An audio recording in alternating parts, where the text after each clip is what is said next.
Number 2, we're trying to solve for x here. As soon as I see an x squared, I'm like, hey, I got to get the trinomial set equal to 0. So I've got to get this set equal to 0. So I know I'm going to move this 7x over. So I'm just going to subtract 7x and then subtract it from the left side of the equal.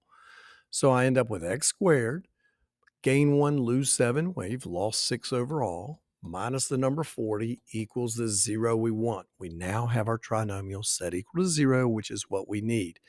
Now, what we're going to do is in this section, we're going to factor that trinomial into the product of two binomials. That way, this times this equals 0. So one of those two pieces is going to have to be a 0. So how do we factor? Well, we've done that 100 times before.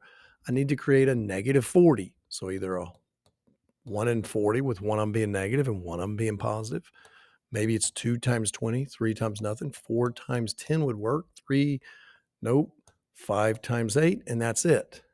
Now, since one of them is negative, because we need to create a negative 40, one is negative, one is positive, we're looking for the difference here. These have a difference of 39 because one of those numbers is going to be subtracted. Same here, difference is 18. Difference is what? 6, and difference of 3. What do I need? A difference of 6. It's this guy. 4 and 10 are our winners. However, we must decide who gets the negative, who gets the positive. We want to create a negative 6. That means we need more losses than gains. So we need the negative on the 10 and the positive on the 4. So this is x plus 4, x minus 10 equals 0. So I set each one of these. I'm going to set him equals 0 and him equals 0. X plus 4 equals 0. Or maybe it's x minus 10 that's a 0. One of them is. Subtract 4, subtract 4. Negative 4 is one solution.